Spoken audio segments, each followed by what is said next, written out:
Saudari-saudaraku terkasih dalam Tuhan Yesus Kristus, selamat pagi dan berkah dalam.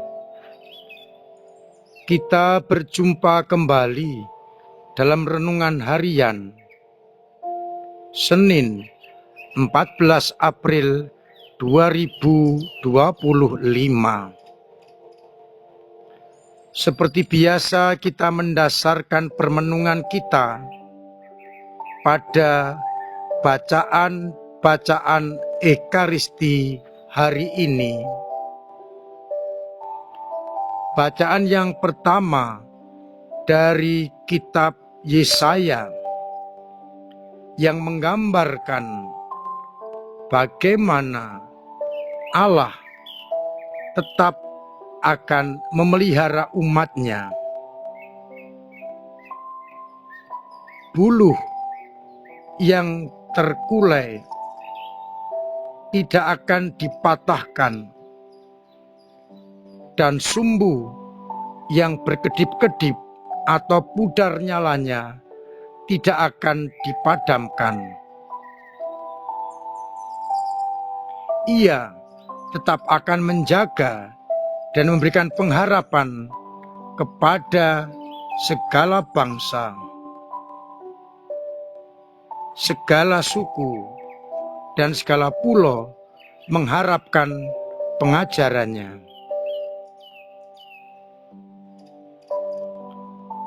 Allah yang menciptakan langit dan bumi akan tetap memberikan kehidupan kepada umat manusia, menjamin hidup umat manusia yang tinggal dalam bumi. Allah dipanggil untuk menyelamatkan bangsa manusia, karena mereka telah dibentuk dan diangkat menjadi perjanjian dengan manusia. Sedangkan pada bacaan Injil, Yesus yang pergi ke rumah Lazarus diminyaki oleh Maria dengan minyak narwastu yang mahal harganya. Yudas berkomentar, mengapa minyak itu tidak dijual 300 dinar dan uangnya diberikan kepada orang-orang miskin. Yesus menegaskan kepada Yudas bahwa biarlah Maria mengurapi dengan minyak, mengingat penguburanku sudah dekat. Orang-orang miskin akan selalu ada padamu, sedangkan aku tidak selalu ada padamu, karena saatnya akan tiba, ia akan dipisahkan dari para murid. Saudari-saudaraku terkasih, dua hal yang saya tawarkan untuk menjadi titik permenungan kita. Gambaran Nabi mengenai buluh yang terkulai dan api yang sudah pudar atau berkedip-kedip. Gambaran dari manusia yang hampir tidak punya pengharapan, tinggal menunggu kematian. Namun Yesaya menyampaikan sabda Allah bahwa situasi seperti itu tidak akan mematikan, Allah tetap akan menumbuhkan, menghidupkan, sehingga bulu itu akan ditegakkan kembali, dan nyala api yang berkedip akan ditambah minyaknya agar terus menyala. Kita seringkali bagaikan bulu yang terkulai, dan nyala api yang berkedip-kedip, karena kita seringkali hanya melihat diri kita sendiri tanpa melihat campur tangan Allah yang mampu untuk menegakkan kembali yang terkulai, menyalakan lagi api yang berkedip-kedip sehingga tetap hidup. Kita hendaknya mengandalkan Allah agar harapan kita tetap tumbuh dan berkembang. Dalam mengarungi hidup ini, seringkali kita seperti buluh yang terkulai, tak berdaya, seperti nyala api yang berkedip-kedip hampir padam. Lalu muncullah putus asa. Namun kita diingatkan, kalau kita tetap mengharapkan dan mengandalkan hidup pada Tuhan, bulu itu akan ditegakkan kembali dan nyala api akan terus membesar. Maka pertanyaannya, sanggupkah dalam situasi seperti itu saya tetap mengandalkan Tuhan? Dari bacaan Injil Yohanes, kita diingatkan dengan berbagai macam simbol lambang. Misalnya cawan berarti kesengsaraan, diminyaki atau diurapi dengan minyak, lambang kematian.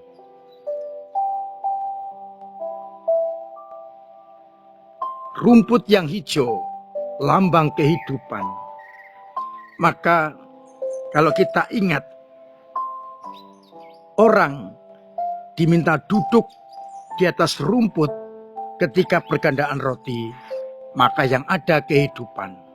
Hari ini tandanya jelas, yakni pengurapan. Yesus diurapi oleh Maria dengan minyak narwastu yang mahal. Dan itu menunjukkan bagaimana dekatnya saat-saat kematian Yesus. Namun Yesus tetap mengingatkan,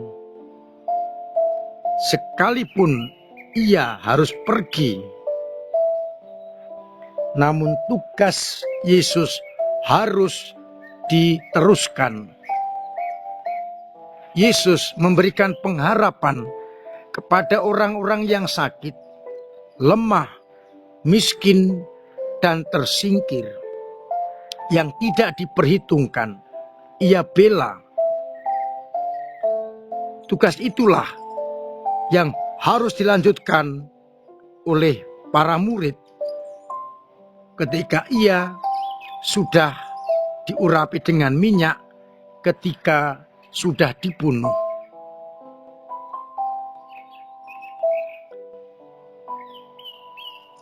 Kepedulian kepada orang-orang kecil memberikan pengharapan. Seperti Yesus, kehadirannya membawa harapan. Orang sakit bisa sembuh. Orang mati bisa bangkit. Orang lapar bisa kenyang. Mereka-mereka yang mengalami kesulitan punya harapan kembali. Maka dengan mengatakan orang-orang miskin akan selalu ada pada kamu, ingin menegaskan hendaknya gereja dan kita semua memberikan pengharapan kepada mereka. Maka jati diri Gereja Keuskupan Agung Semarang adalah pengurus gereja Papa Miskin. Kita mempunyai hati untuk mereka. Gerakan-gerakan sosial membangkitkan kembali harapan-harapan itu. Bagaimana kita mewujud nyatakan itu?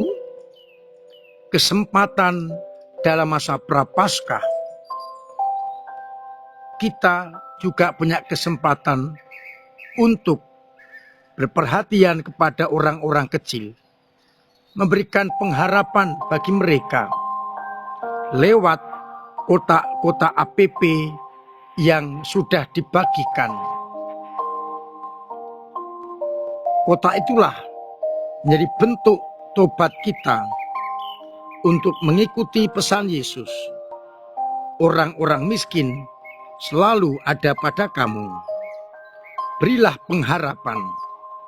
Maka lewat kotak-kotak APP, kita dapat memberikan pengharapan bagi mereka-mereka yang kurang beruntung.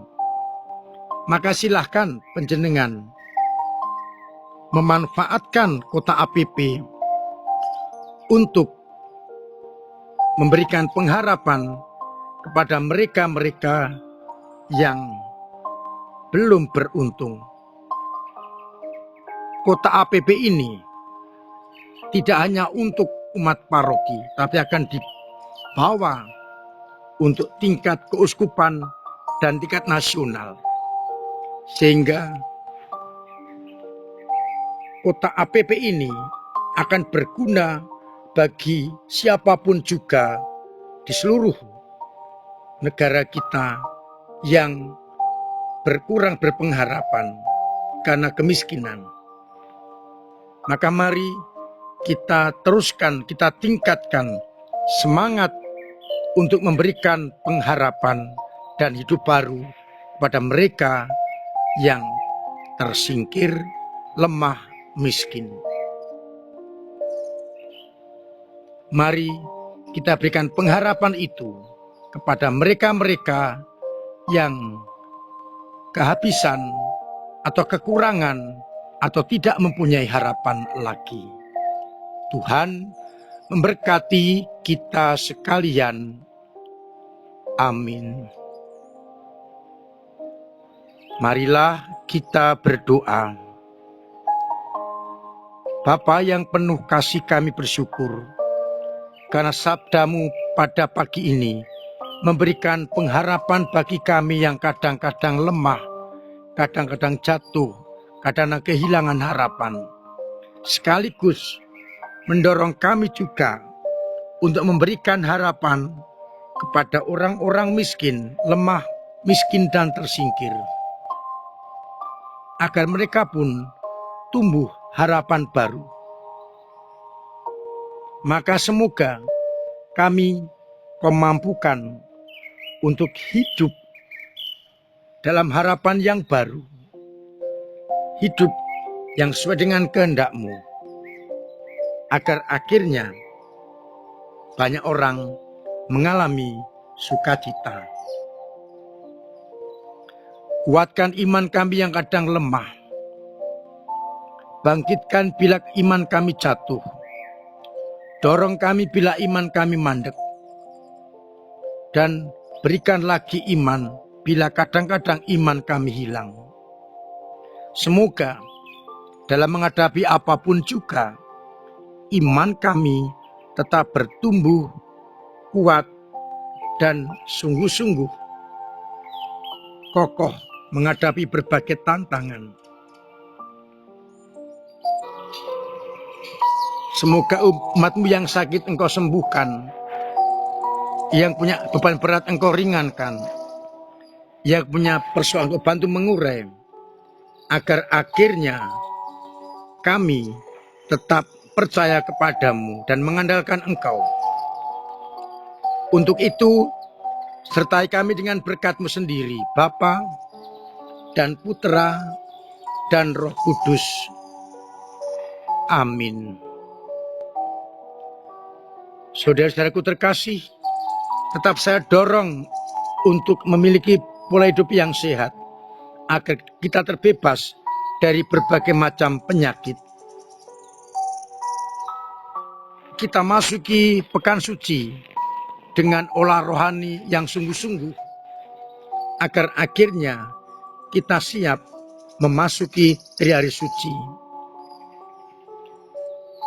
Terima kasih kepada semua umat yang terlibat dalam kehidupan menggereja lewat doa-doa, pemberian diri, pemberian waktu, pemberian tenaga, pemberian dana yang sungguh mendorong gereja untuk ambil bagian dalam karya perutusan.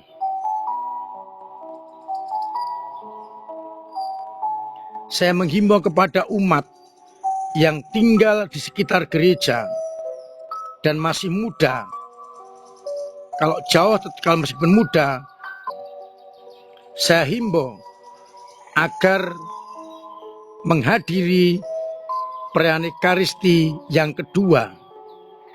Beri kesempatan kepada yang jauh dan yang sudah sepuh untuk menghadiri yang pertama.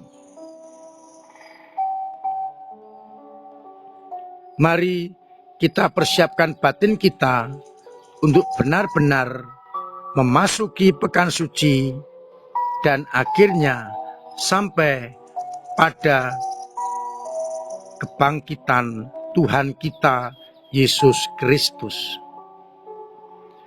Akhirnya saya mengucapkan selamat pagi, selamat merenungkan, salam sehat, Tuhan memberkati.